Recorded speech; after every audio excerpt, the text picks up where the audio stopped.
c'est toujours avec le même plaisir qu'on vient à votre rencontre, Françoise Ludgen, directrice du Centre d'art contemporain du Luxembourg belge, pour une exposition originale. Je vous laisse nous en parler. Oui, donc ici nous sommes avec une exposition avec 10 artistes, 10 jeunes artistes de moins de 35 ans, qui avaient envoyé leur dossier dans le cadre d'un appel qu'on fait pour le prix du Luxembourg. Donc c'est un prix triennal. Et donc ces 10 jeunes ont été reçus, leurs dossiers ont été reçus, et puis le jour du vernissage, un jury se réunit pour désigner une lauréate. Cette année, c'est une lauréate que vous aurez l'occasion d'entendre, donc Émilie Magnan. Donc j'ai 10 jeunes artistes qui sont dans des disciplines très différentes chacun, parce que là, il n'y a pas chacun sa discipline, son projet, donc il n'y a pas de nécessité de se relier au lieu, etc. Donc après, on les fait cohabiter, donc les personnes reçues, on va dire, les jeunes reçus cohabitent ici dans une scénographie qu'on essaye la plus heureuse possible pour eux, pour chacun de leurs travaux. Et donc voilà, donc on peut les présenter un peu rapidement. Eh ben, je vous laisse justement, on va peut-être commencer avec les deux artistes. Oui. Et comme je vous le disais, c'est une belle cohabitation ici. Hein. Oui, donc ici on a deux artistes, bon, au départ, voilà, ils n'étaient pas destinés à cohabiter, puis quand on a vu la cohabitation, on s'est dit ça fonctionne très bien. Donc on a à la fois un céramiste qui est Attal Alessandri, et Attal est on peut dire que c'est un alchimiste de la céramique, c'est quelqu'un qui vraiment réutilise les déchets aussi même de son travail pour en refaire quelque chose et nous créer des œuvres qui sont extrêmement, on peut dire, organiques, physiques et très subtiles aussi pour la plupart. C'est un très beau travail de céramique et très original aussi, très contemporain. Les grandes toiles, c'est Amin Jafari. Il avait déjà participé il y a 3 ans, Amin, on va dire, travaille sur toile. Est-ce qu'on doit dire peintre? On peut dire peintre, mais il n'est pas que peintre.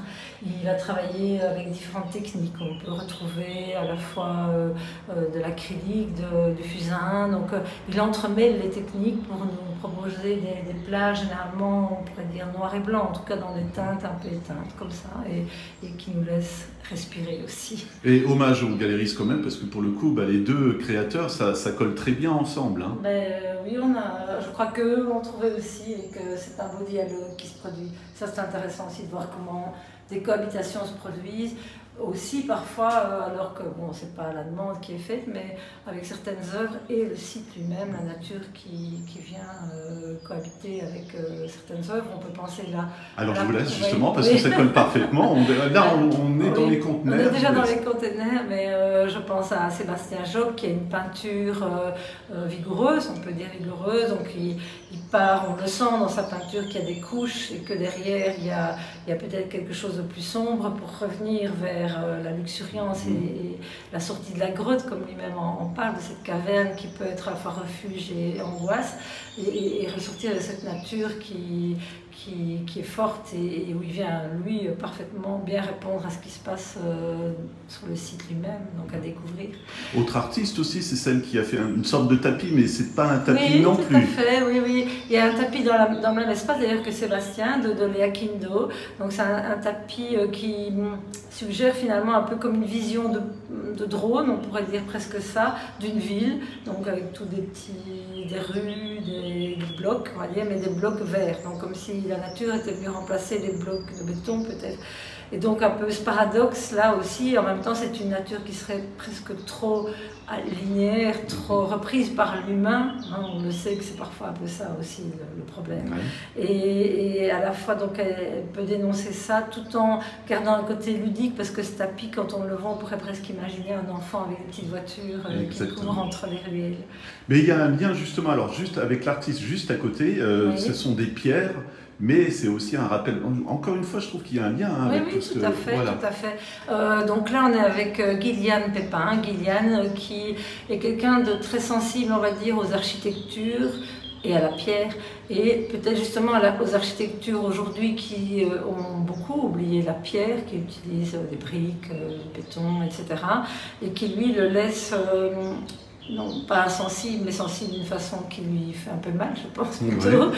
Et donc, aux côtés aussi de cette architecture humaine, dans le sens où il fabrique, on va dire, son matériau qui se détruit, qui peut vite disparaître, etc.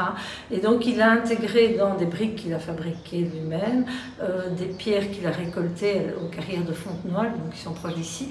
Et ces pierres, pour lui, sont la mémoire du temps, la mémoire, oui, ça remonte. Oui. C'est peut-être le minéral est vraiment la mémoire de la terre, hein, d'une certaine manière. Et donc, au fur et à mesure, sans doute, de ces expositions de cet ensemble, la brique peut disparaître, se casser, s'abîmer, et la mémoire, la pierre au centre restera présente. Mais c'est, encore une fois, je vais faire le lien avec cette fois-ci des gravures de cabanes et de choses comme ça. Oui. Là, c'est du bois, c'est presque le lien par rapport briques et bois. Oui, après. Oui, bois, oui, souvent bois. Donc la Romane Armand, elle, travaille en gravure, donc c'est très bonne en gravure. Des cabanes, on va dire des espèces de cabanes en tout cas, qu'elle connaît, qu'elle fréquente, qu'elle va revoir, qu'elle laisse parfois de côté pendant un temps, puis qu'elle va revoir. Et donc où il y a des évolutions qui se passent avec les saisons, avec les effets du temps, la destruction, voilà, les aménagements, que sais-je, la nature qui recouvre tout.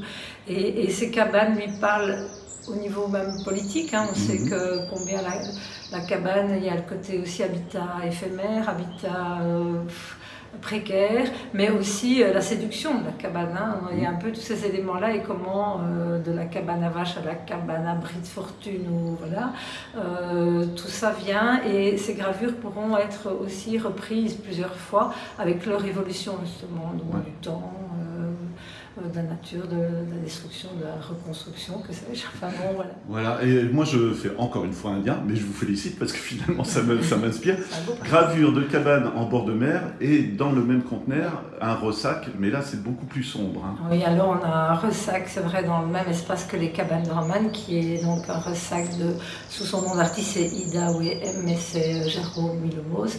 Jérôme là a amené une vague, on peut dire que c'est vraiment une vague, ce ressac est une vague, mais elle n'est ni bleue, ni turquoise, ni transparente. Elle est dense, elle est rouge, elle est pleine d'éléments humains même, donc comme des dents, des cheveux, des choses comme ça. Et donc chacun peut évidemment laisser le ressac qu'il veut naviguer en lui, mais il y a évidemment des références au drame au pluriel du monde, et sans doute à des drames intérieurs aussi de l'artiste, mais voilà, ça il veut pas jouer sur le mélo, je veux dire, il joue sur rien.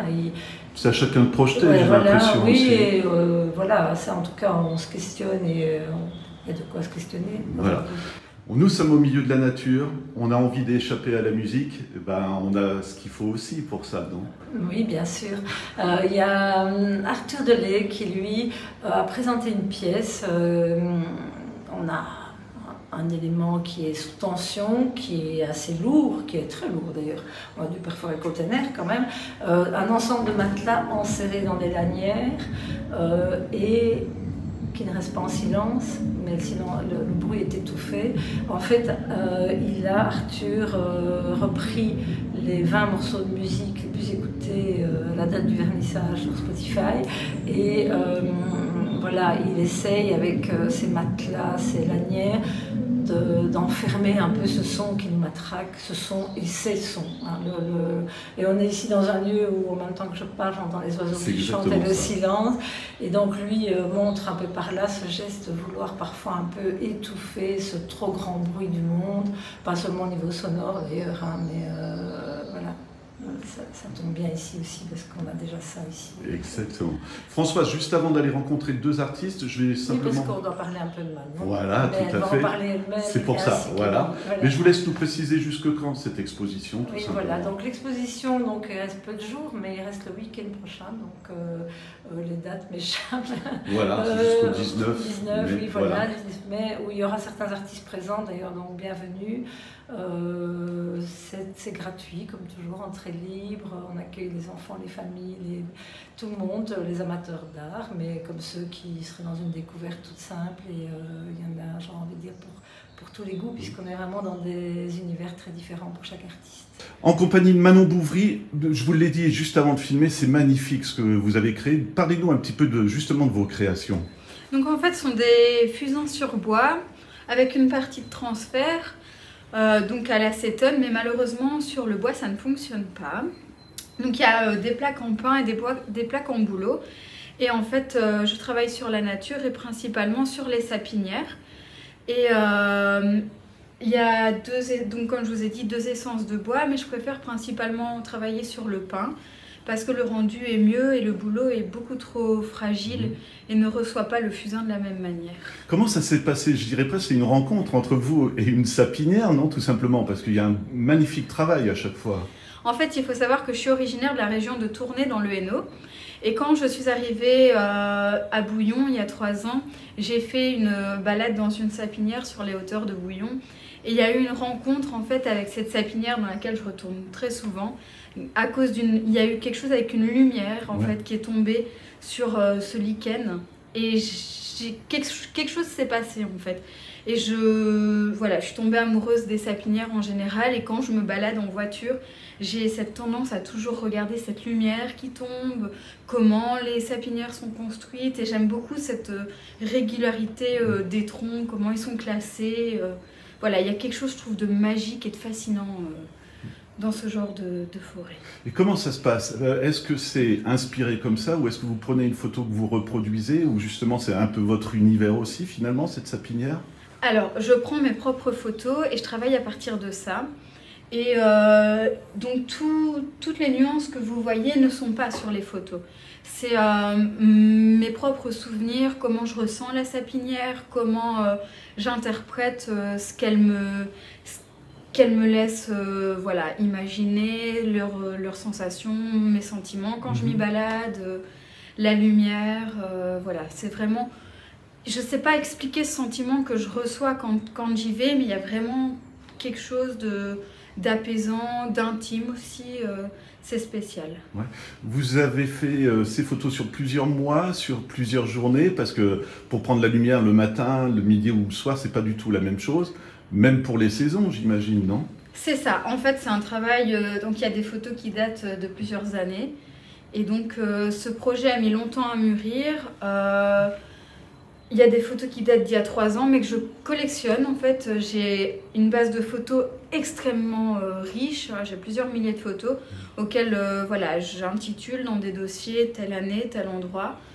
Et je vais rechercher en fait dans ces photos un peu ce que je veux, ce que j'ai besoin. Et je vais à différents moments de la journée, au matin, après le dîner. Et ce que j'aime particulièrement, c'est le soir, parce que le soleil tombe d'une telle manière sur les bois et il y a une lumière rasante en fait. Et donc il y a aussi une particularité par rapport à la lumière du soleil, la manière dont elle se pose, ça va donner une telle inclinaison sur la lumière, sur les troncs. Et ça va paraître bizarre ce que je dis, mais la couleur de la lumière du soleil n'est pas pareille que celle le matin. Voilà. Avec autant de photographies exposées, on ne voit jamais la même chose. Est-ce que vous attendiez aussi à ce résultat? Parce que pour vous aussi, ça pourrait devenir lassant. On se dit, je vais faire la sapinière comme ça. Et finalement, c'est jamais la même chose. Je ne savais pas à quoi m'attendre quand j'ai commencé. Et je vais dire quelque part, c'est toujours un peu la surprise. Et c'est intéressant de voir ce qui va se dégager et c'est pas lassant parce que la manière de travailler n'est jamais la même, puis ce ne sont pas toujours les mêmes fusains parce qu'il y a 3 sortes de fusains que j'utilise et la manière dont les veines du bois réagissent ne sont pas pareilles non plus puisque chaque plaque est différente, forcément je ne la traite pas de la même manière, donc voilà, ils ne réagissent pas toutes de la même manière, donc je dois à chaque fois m'adapter à ce que j'ai, à comment ça se passe, à la création, donc voilà, c'est jamais pareil. Ouais. Petit format, ça permet la concentration justement, des nuances ou des choses comme ça? C'est ça, ça permet la concentration des nuances, puis parfois je vais utiliser que du fusain doux, donc ce sera quelque chose de plus fumeux, parfois je vais utiliser et le doux et le fusain plus compact, donc forcément j'aurai un noir plus intense, donc voilà, ce qui permet une grande variété de nuances, voilà. C'est un thème que vous allez poursuivre ou pour vous c'est clos et vous allez passer à un autre sujet? Non, pour moi c'est pas clos et ça fait déjà à peu près presque 10 ans que je bosse sur la nature. Et je pense que j'ai pas encore cherché assez. Là, j'ai découvert une autre facette d'un sapin pour lequel j'ai une fascination et que j'ai découvert justement en montant dans cette sapinière sur lequel je suis en train de travailler.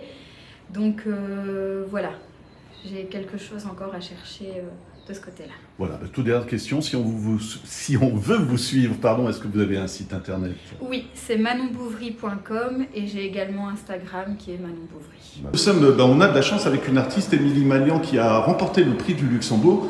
Je vous laisse simplement vous présenter, puis après on parlera de vos créations. Du coup, je suis étudiante en école d'art, encore là cette année en Master 2, donc je finis normalement en juin. J'ai 24 ans et voilà. Ouais. Parlez-nous un petit peu de vos œuvres, justement. C'est quoi le thème? Qu'est-ce qui vous a inspiré? Mon travail, ça tourne principalement autour de la figure féminine. Et je m'intéresse à l'environnement qui nous entoure, à la condition de la femme, à la blessure et à comment on peut se ressentir dans notre corps actuellement. Voilà, et je trouve ça très intéressant parce qu'au départ, on regarde le tableau sans trop s'attarder sur le détail. On trouve une femme très belle, mais finalement, il y a des traces de violence dessus, c'est ça? Mais c'est ça qui m'intéresse, c'est comment notre vécu peut se marquer sur le corps et comment à première vue on a l'impression que c'est juste une belle personne et puis quand on se rapproche, en fait, il y a des marques qui se présentent. L'utilisation de la couleur, parce qu'il y a du noir et blanc, enfin et là tout d'un coup on utilise la couleur, c'est justement pour attirer l'œil et puis ensuite donner envie de regarder plus en détail. Ça, je sais pas exactement. Je pense qu'en fait, j'ai des images qui arrivent dans ma tête et parfois elles sont en couleur, parfois pas, et je me laisse guider par ça plutôt. Le tableau derrière avec plein de petits bébés, pour quelle raison alors? Mais ça, en fait, je m'intéressais à la question de la maternité, de la surpopulation et de l'enfance en général. Du coup, c'est pour ça que j'ai voulu représenter beaucoup d'enfants. Ouais. Et c'est un thème qui vous donne envie de continuer justement, ou est-ce que quand vous allez créer d'autres tableaux, vous partirez peut-être sur autre chose ou pas? Là, pour la nouvelle série que je suis en train de faire, par exemple, je m'intéresse encore à la femme, mais il y a aussi d'autres sexes représentés et d'autres âges, donc je pense que la figure humaine reste très présente, mais ça évolue en fait. Ouais. Et d'avoir remporté un prix, j'imagine que c'est gratifiant aussi, non? Oui, très très gratifiant. J'avoue que je n'arrive toujours pas à réaliser et c'est encore assez oui, troublant, mais c'est incroyable, vraiment. Ouais. Ça vous donne envie de continuer, j'imagine, bien sûr. Et du coup, est-ce que vous avez un site internet si on veut vous suivre ou comment ça se passe? Du coup, c'est emiliemagnan.be.